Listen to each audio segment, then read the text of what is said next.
Kecerdasan keuangan itu penting. Orang tua saya, terutama papa saya almarhum, selalu mengajarkan ke kita sangat berhati-hati terhadap uang. Saya dari kecil nggak dikasih uang jajan.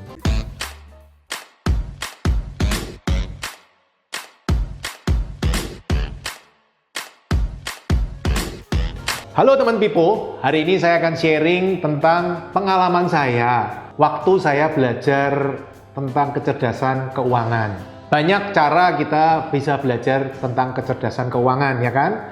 Nah, nanti kita ngobrol-ngobrol. Dari mana saya belajar, apa yang dipelajari, kemudian apa yang bisa diimplementasikan.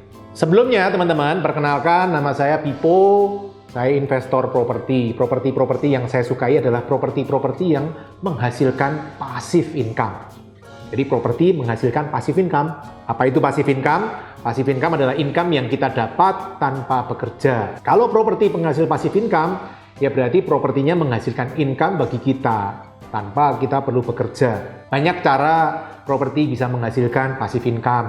Bisa kita sewakan, tapi biasa disewakan nilainya kecil ya. Bisa juga ada bisnis bagi hasil di atas properti tersebut, atau ada bisnis yang tersistematis di atas properti tersebut sehingga bisa berjalan tanpa perlu kehadiran kita. Nah, itu yang paling saya sukai. Saya senang invest properti, kemudian di atasnya ada minimarket waralaba. Karena minimarket waralaba ini sudah tersistem dengan baik, sehingga kita tidak perlu memonitor 24 jam, lihat terus tiap hari di situ. Enggak, dia sudah ada sistemnya yang bisa bekerja tanpa perlu kehadiran kita secara langsung. Hari ini kita bicara tentang kecerdasan keuangan atau financial quotient. Ini penting teman-teman menurut saya. Dulu saya juga nganggapnya apa sih financial quotient, kecerdasan keuangan. Tapi setelah saya lihat-lihat, memang orang itu menurut saya yang paling penting ini. Jadi bukan masalah income-nya besar atau kecil. Enggak. Orang kalau mau kaya, itu belum tentu income-nya besar. Income besar belum tentu kaya teman-teman. Dan income kecil belum tentu miskin. Buktinya jelas. Kita sering melihat ada orang menang lotre, menang undian, bahkan hadiahnya sampai triliun. Setahun 2 tahun kemudian balik miskin lagi. Jadi income besar tidak menjamin orang menjadi kaya. Yang membuat orang kaya adalah kecerdasan keuangan. Sering kita lihat orang yang income-nya biasa-biasa, tapi akhirnya dia menjadi kaya. Punya kontrakan, punya saham banyak sekali, sampai puluhan miliar, bahkan ratusan miliar. Padahal income-nya enggak, income-nya biasa-biasa. Contoh teman-teman bisa lihat di video Pipo yang lain, yang waktu itu saya membahas tentang Ronald Read. Itu nama orang di Amerika yang kerjanya jadi petugas di SPBU, pom bensin. Ya, income-nya pas-pasan lah teman-teman. Kemudian setelah pensiun dia tetap bekerja lagi jadi petugas kebersihan di department store, toko gitu. Tapi ketika meninggal warisannya senilai sekitar 8 juta dolar atau sekitar 100 miliar lebih. Jauh lebih kaya dari orang-orang yang punya income besar-besar tapi ketika tua, ketika sudah tidak menghasilkan income lagi, akhirnya malah jadi miskin ya. Jadi ingat, kecerdasan keuangan itu penting. Nah, itu harus selalu kita pelajari dan kemudian kita ajarkan ke keluarga kita. Ngomong-ngomong tentang keluarga, saya belajar banyak juga dari orang tua saya. Salah satu tempat saya belajar tentang kecerdasan keuangan adalah dari orang tua saya. Orang tua saya, terutama papa saya almarhum, itu selalu mengajarkan ke kita, anak-anaknya, untuk sangat berhati-hati terhadap uang. Pelajaran pertama waktu itu kita diajarin untuk selalu hemat. Kalau makan, ya ambil secukupnya, jangan dibuang-buang. Makan segini, kalau mau makannya cuma segini, ya udah ambil segini, jangan makan berlebih-lebih, kemudian akhirnya malah dibuang. Kalau buang makanan di rumah saya bisa urusannya panjang, teman-teman. Ya, jadi menurut saya itu ada hal yang bagus. Tentu tidak hanya di makanan, hanya harus hemat, tapi semua bidang kehidupan harus hemat. Baju, penampilan, mobil, apapun sih, teman-teman. Tentu susah ngomong hemat sama irit itu batasnya tipis, atau hemat dengan pelit itu batasnya tipis teman-teman. Tapi kalau harus memilih, ya dibilang kalau terlalu boros salah juga, kalau terlalu hemat salah juga ya toh. Ya mungkin lebih ke arah hemat, agak irit-irit gitu, agak pelit-pelit sedikit lebih bagus daripada boros malah jadi uangnya berkurang terus. Daripada seperti itu, mending kita investasikan uang. Salah satu buku yang menarik tentang hal ini, teman-teman, saya tiba-tiba ingat nih, judulnya Millionaire Next Door. Buku ini dibuat berdasarkan penelitian tentang doktor, program doktor ya kalau saya nggak salah, pasca sarjana seperti itu. Tentang kehidupan milioner-milioner di Amerika. Ternyata setelah diamati, milioner-milioner Amerika ini punya tipikal yang mirip-mirip. Teman-teman bisa baca, satu biasanya hemat, cenderung pelit, bahkan mobilnya lebih senang mobil bekas daripada mobil baru, karena menurut mereka yang penting mobilnya masih bagus, bukan barunya, tapi yang penting bagusnya. Dan biasanya mereka punya sifat-sifat tertentu. Penasaran? Beli bukunya, baca. Bukan saya penulisnya, orang lain. Oke, hidup hemat, 1 poin. Poin kedua adalah ayah saya selalu mengajarkan untuk kita nabung. Waktu saya kecil, saya dibukain rekening, waktu itu masih SMP, SMA gitu ya. Dibukain rekening di bank, sehingga setiap kita punya uang, kita nabung. Kan kadang dikasih uang, bukan uang jajan sih, saya dari kecil nggak dikasih uang jajan. Mungkin waktu saya dapat nilai bagus, dikasih uang, atau waktu Imlek mendapat angpau, itu juga ditabung. Dan kebiasaan itu menurut saya bagus, karena bisa membuat kita mengendalikan diri, bukan dengan cara setiap punya uang langsung dihabisin, enggak. Tabung, ditabung. Ya, menurut saya bagus. Saya masih ingat, dulu di Jogja, saya tinggalkan di Jogja, itu bank yang dipakai adalah Bank Niaga, sekarang jadi CIMB Niaga ya.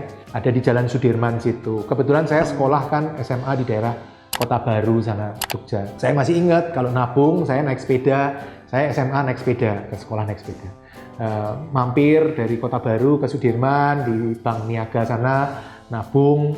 Nomor rekeningnya aja saya masih ingat sampai sekarang. Karena dulu saya sering ke bank, nabung gitu. Saya sampai hari ini juga pengen terusin ke anak saya kebiasaan menabung itu. Itu poin kedua. Poin ketiga, kalau yang pertama hemat, kedua nabung. Yang ketiga adalah ayah saya senang membicarakan tentang ekonomi, bisnis, investasi ke saya. Ayah saya baca dari koran, berita, analisa tentang berita-berita bisnis gitu, terus ngobrol ke saya, cerita-cerita, sehingga itu menurut saya membangkitkan minat saya ke ekonomi, bisnis, investasi, sehingga saya waktu kecil itu senang baca koran. Dulu korannya saya kebiasaan Kompas dulu kan, kebetulan orang tua saya langganan Kompas. Saya senang baca-baca berita-berita tentang ekonomi. Padahal waktu itu masih ya dari SD, SMP, SMA. Kebetulan di rumah juga nganggur-nganggur. Dulu belum ada YouTube ya kan. Juga nggak ada video di rumah. Dulu masih zaman video. Tetangga-tetangga punya, keluarga saya nggak punya. Saya dari kecil senang baca koran. Setelah dari koran lama-lama meningkat, ya toh. Buku cerita, komik. Dulu kan ada 5 sekawan ya kan, Enid Bilton. Setelah saya SMA, kuliah, saya senang baca buku-buku pengembangan diri, terus buku-buku tentang investasi, dan kebiasaan membaca buku ini menurut saya bagus untuk saya, karena saya di situ jadi belajar banyak. Ini toko buku Gramedia, kan dekat SMA saya tuh, SMA saya di Kota Baru, kemudian jalan ke utara sedikit, naik sepeda gitu, kita bisa nyampe di Gramedia. Saya senang baca-baca buku di sana, ya selain baca juga beli juga. Masih ada koleksi-koleksi buku saya yang saya beli dari zaman SMA sampai sekarang. Nah, selain belajar tentang ekonomi, investasi, dan bisnis, hal lain yang diajarkan orang tua saya adalah ketika orang tua saya berinvestasi, misalnya beli tanah, beli rumah, itu sering mengajak saya. Kebetulan saya sering diajak, kasih tahu ini harganya segini, kenapa dibeli, untung nggak dibandingin dengan dolar, dibandingin dengan emas, dibandingin dengan bunga, sehingga ada gambaran investasi ini yang bagus seperti ini. Saya masih ingat dulu papa pernah beli tanah di Jogja Utara, sekarang namanya Ring Road. Wow, Ring Road zaman itu masih lumpur semua, belum kayak sekarang jalan di Jogja. Kalau yang pernah ke Jogja kan Ring Road jalan udah mulus, gede. Zaman itu masih tanah-tanah. Kita waktu itu datang ke lurahnya untuk tanda tangan, anak kecil gitu kan, ikut malam-malam, masih pakai kijang pickup gitu, yang kijang buaya, zaman model buaya yang masih kotak-kotak seperti itu, menjadi kenangan tersendiri teman-teman. Nah itu yang membuat saya senang investasi properti mungkin ya. Kenapa saya senang investasi properti? Jangan-jangan alam bawah sadar saya masih mengagumi ayah saya sehingga saya senang di properti. Sampai sekarang saya tetap senang di properti. Oke, nomor 5. Salah satu yang paling penting juga kecerdasan keuangan yang diajarkan oleh orang tua saya, terutama ayah saya adalah ketika mencari pasangan hidup, carilah yang mempunyai visi keuangan yang sama. Jadi ketika mempunyai visi keuangan yang sama, kita tahu keluarga akan menuju kemana. Ya kalau sama-sama senang hemat, bagus. Jangan yang satu hemat, yang satu ngegas, ngepol, ngabisin duit, itu mah berantem nanti ya kan. Tapi kita sama-sama punya visi tentang keuangan. Jadi kelima, carilah pacar, istri, suami yang sama visi keuangannya. Sama-sama seneng hemat, sama seneng nabung, seneng berinvestasi, minimal tidak berlawanan lah ya. Kan mungkin yang satu lebih hemat, yang satu lebih irit. Sama aja ya. Ya tapi intinya kayak gitu teman-teman. Jadi carilah pasangan hidup yang mempunyai visi keuangan yang sama. Itu yang diajarkan oleh orang tua saya kepada saya tentang kecerdasan keuangan. Saya sangat bersyukur dengan kondisi hari ini, ekonomi saya oke, teman-teman. Saya bukan orang yang paling kaya, enggak, tapi oke lah, saya cukup oke lah. Dan saya merasa bahwa apa yang saya lakukan hari ini banyak terpengaruh oleh apa yang diajarkan orang tua saya tentang kecerdasan keuangan. Nah, kalau teman-teman gimana? Apa yang diajarkan orang tua teman-teman, ayah, ibu, papa, mama, atau apapun sebutannya ya, terhadap teman-teman tentang kecerdasan keuangan. Teman-teman silahkan tulis di komen, nanti kita berdiskusi apa yang diajarkan oleh orang tua teman-teman. Oke, dari saya seperti itu, kita ketemu di video berikutnya. Sukses selalu, sehat selalu, salam Passive Income Property. Terima kasih telah mengikuti video hingga selesai. Untuk yang belum subscribe, ayo subscribe channel Pipo Hargianto dan klik lonceng notifikasi untuk mengikuti video-video selanjutnya. Teman-teman juga bisa mengikuti seminar-seminar gratis yang saya bagikan. Silakan daftar melalui nomor berikut.